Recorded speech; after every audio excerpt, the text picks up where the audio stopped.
Voilà, le plateau de l'invité du forum sur Actu Matin, Laurent Gambès, bonjour. Bonjour. Et bienvenue, vous êtes le directeur général de APS Bénin, côté investissement, côté importation, exportation. Votre structure en est plein dedans. Et on vous a vu la dernière fois à l'ADA, aux côtés du chef de l'État, où il est allé visiter l'usine anglaise Blue Sky, qui est spécialisée dans la production de salades et produits dérivés de fruits, pour apprécier ce qui se fait. À la date d'aujourd'hui, il y a combien d'investisseurs comme ça qui se sont installés au Bénin? Alors, c'est difficile à dire en termes de taille. Je pense que c'est la plus grande industrie dans le domaine agroalimentaire qui s'est installée au Bénin. C'est une entreprise anglaise, vous l'avez dit. Le Bénin n'est pas sur la route naturelle en fait de ces grandes industries anglaises. On aurait plutôt tendance à avoir des industries françaises compte tenu de la proximité de la langue. Mais là, pour le coup, c'est quelque chose de très important pour nous parce que nous avons réussi quand même à attirer dans notre pays cette grosse industrie qui va quand même recruter entre 2000 et 4000 collaborateurs. Donc, pour le gouvernement, c'est une réussite. Et c'est dans la suite logique, en fait, de toutes les réformes qui ont été engagées.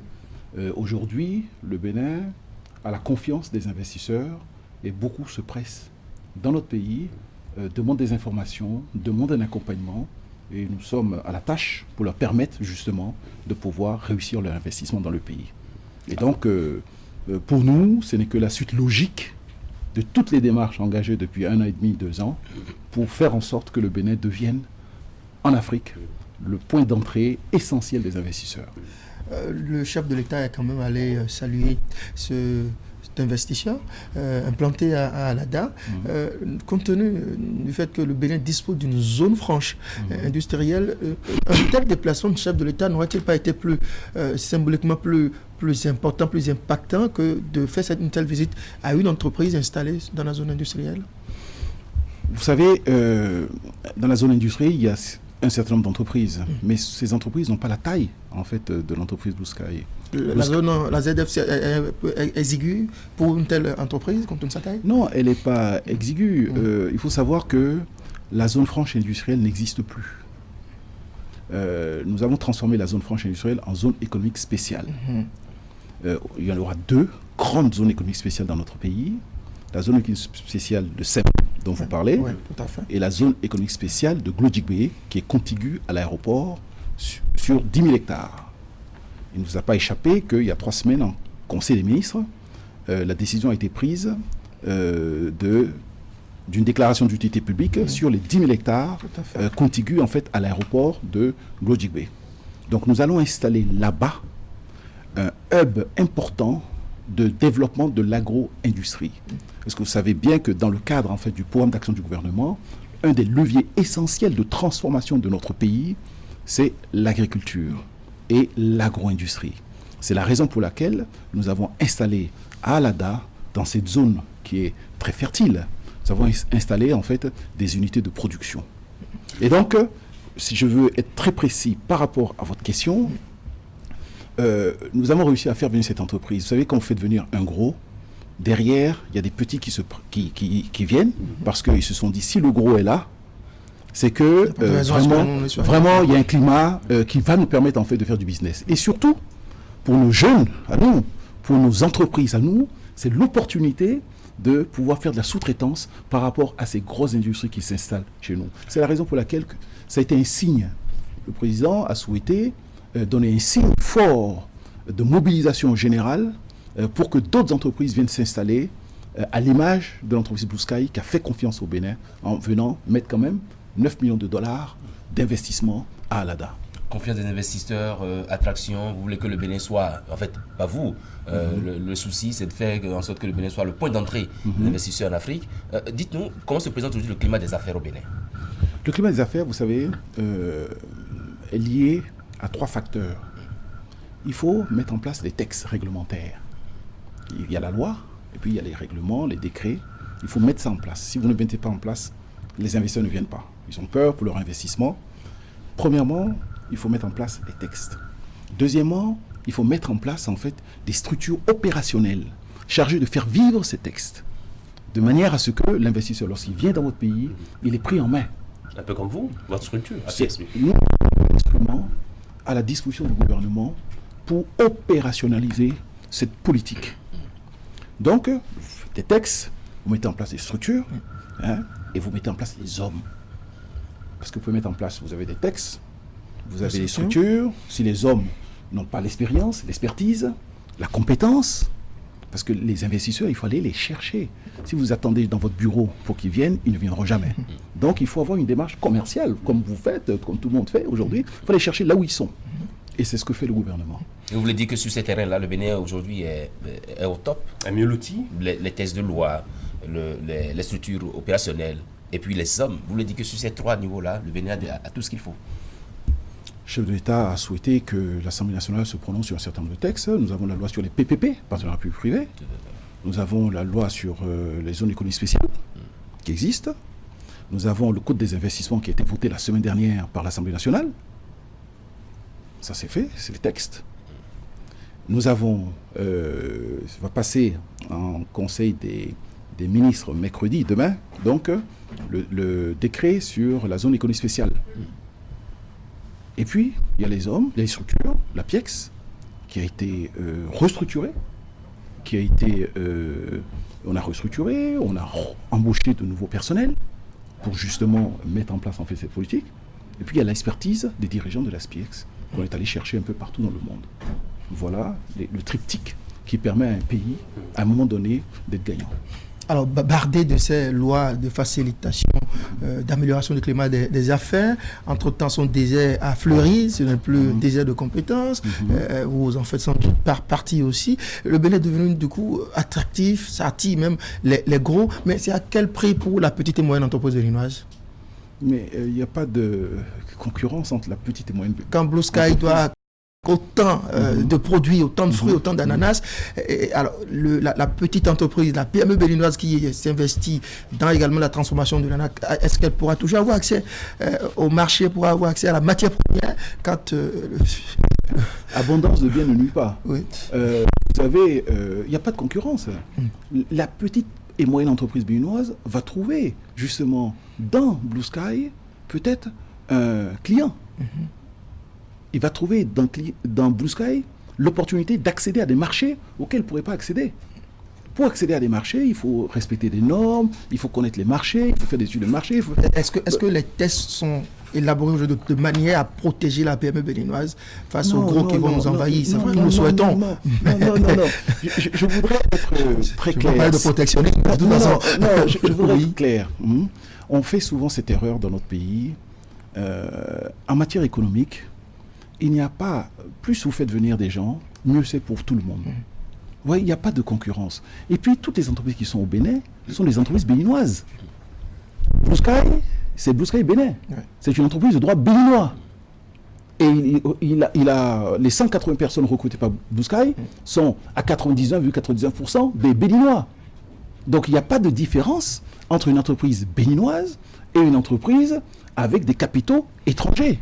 Sur le plan juridique, c'est exactement la même chose. C'est utile de le savoir parce qu'on connaît des entreprises dans ce pays installées par des expatriés, mais qui emploient essentiellement du personnel provenant de leur pays. Mais quel est le problème? Ça a existé. Non, mais quel est le problème? Vous savez, une entreprise n'a aucun intérêt à faire venir des expatriés pour travailler au Bénin et leur payer 10 fois plus cher. 10 fois plus cher. Donc les entreprises ont intérêt plutôt à recruter des Béninois. Mais s'il n'y a pas l'expertise, ils sont bien obligés pour faire fonctionner leur entreprise d'aller chercher des experts, des gens qui savent faire. Mais ça ne dure jamais longtemps. Au bout de 6 mois, 1 an, 2 ans, lorsque l'expertise a été prise par les Béninois, ils préfèrent se débarrasser des expatriés et prendre des Béninois. Parce que ça leur coûte 100 fois moins cher. Une entreprise veut gagner de l'argent. Elle ne va pas aller chercher des expatriés qui lui coûtent 10 fois plus cher. Alors que sur place, il y a des expertises, il y a des compétences. Donc, il faut enlever ce débat. Notre pays, la volonté de notre pays, c'est de faire de ce pays un pays top 1 dans toute l'Afrique en matière d'investissement. Nous voulons installer ici un hub de développement. Et ce hub de développement passe par quoi? Par l'attractivité de notre pays, par le développement des compétences. Parce que beaucoup d'entreprises disent, lorsqu'ils viennent nous voir et qu'on discute avec elles, est-ce que je vais trouver chez vous les compétences qui vont me permettre de me développer? Est-ce que je vais trouver chez vous des fournisseurs qui vont me permettre en fait de ne pas être obligé d'aller faire chercher de la marchandise, des équipements par bateau ou par avion. Est-ce que ces fournisseurs existent? Est-ce que je vais trouver chez vous des logisticiens qui vont me permettre, une fois que j'ai produit, d'avoir la chaîne logistique qui me permet en fait d'exporter? Voilà les questions. Oui, à cette simples. question, qu'est-ce que vous leur répondez? Nous avons tous cette compétence-là. Non, malheureusement, nous n'avons pas toutes ces compétences-là. Il faut avoir le discours de vérité, parce qu'un investisseur, vous n'allez pas l'induire en erreur. Nous n'avons pas, mais voilà ce que nous mettons en place pour pouvoir le faire. Voilà ce que nous mettons en place comme dispositif pour vous permettre un peu de compenser un peu ces difficultés que vous allez rencontrer chez nous. Et donc nous travaillons, c'est bien pour ça que ça prend 1 an, 1 an et demi à convaincre un investisseur de venir chez nous. Parce qu'il regarde tous les paramètres, il regarde le coût de l'énergie, le coût de l'électricité, il regarde les routes, parce que s'il doit être à l'ADA, il faut qu'il puisse prendre son camion frigorifique et l'amener à l'aéroport de Cotonou pour pouvoir expédier en fait sa marchandise. Si la route n'est pas bonne, s'il y a des accidents de camions et si tout est bloqué, il va perdre des millions.